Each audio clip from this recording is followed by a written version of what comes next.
La région s'est déroulée hier après-midi sur l'aéroport de Sion. L'une de nos équipes vous invite à découvrir le fonctionnement du dispositif catastrophe mis en place à cette occasion.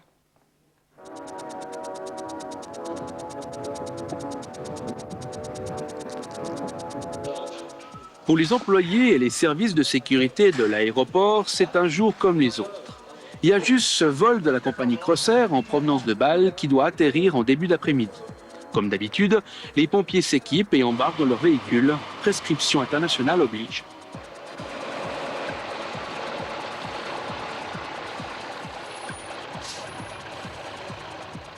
À l'intérieur de l'avion se trouvent 80 passagers et 5 membres d'équipage. Le vol CRX-24, accompli selon les règles de vol aux instruments, se déroule de manière absolument normale. Peu avant l'atterrissage, une avarie technique vient cependant bouleverser le cours du vol. L'approche finale bascule dans l'horreur.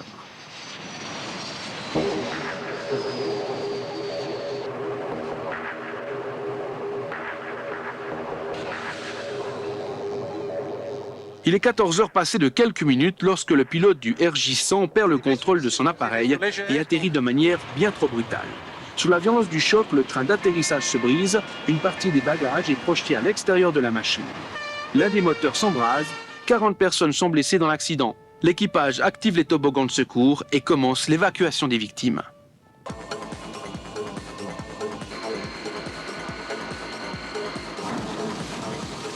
Immédiatement, la tour de contrôle donne l'alarme. Les pompiers civils et militaires se rendent sur place. Pour gagner en efficacité, ils positionnent leur véhicule à l'avant et à l'arrière de l'appareil. L'incendie est rapidement maîtrisé. Il s'agit maintenant d'évacuer les blessés.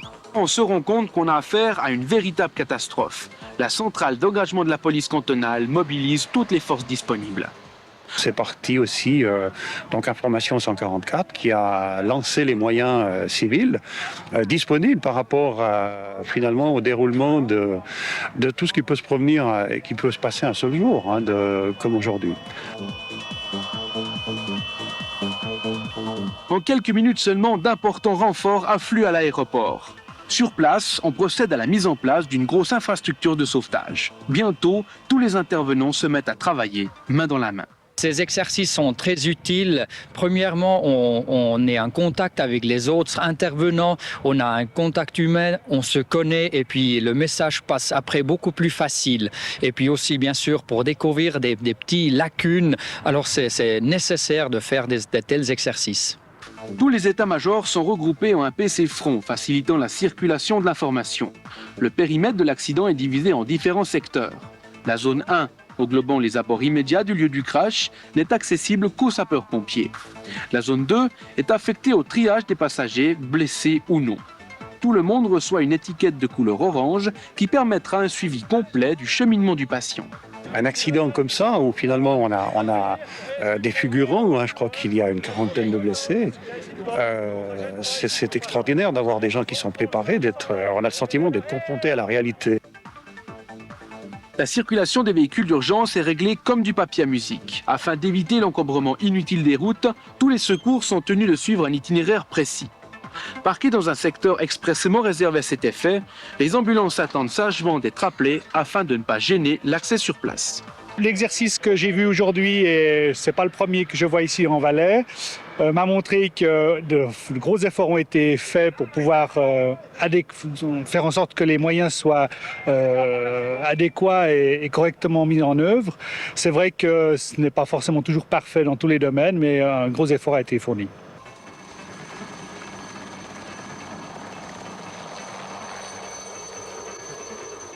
Selon la gravité des blessures, les personnes sont transférées par voie aérienne ou terrestre vers les différents hôpitaux et centres d'hébergement de la région.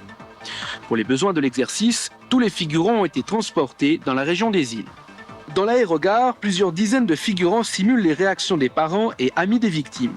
Dans l'énervement général, le personnel de l'aéroport et la police doivent contenir le flot de personnes qui tentent de franchir les zones contrôlées et répondre aux inquiétudes dans les meilleures conditions possibles.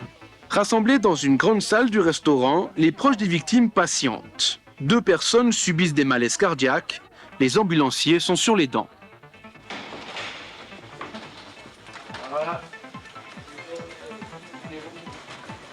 Aux environs de 15h30, les arbitres décrètent la fin de l'exercice. Une première critique est donnée. Par la suite, les autorités compétentes recevront un rapport final plus détaillé sur le déroulement des opérations.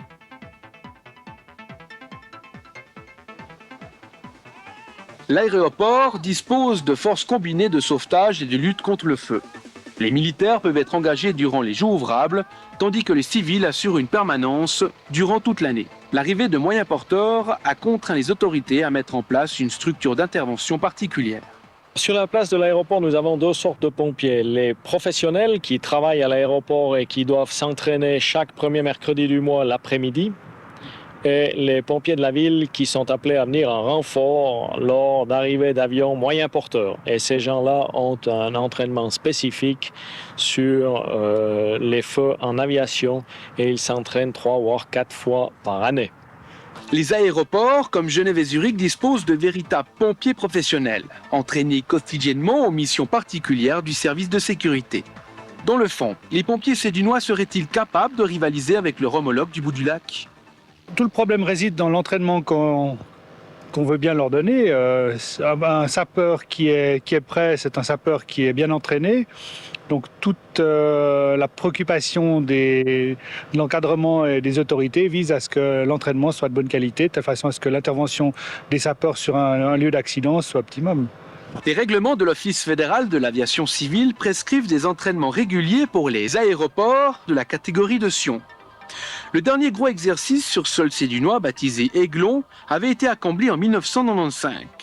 L'opération Sauterelle sera suivie dans le futur d'autres entraînements. Je pense que l'aéroport de Sion peut faire face à ce genre d'accident. Maintenant, évidemment, l'exercice nous a montré toute une série de lacunes et de points à corriger ou à améliorer. C'est dans cette perspective-là qu'on peut considérer que l'aéroport de Sion aborde l'avenir avec une certaine confiance.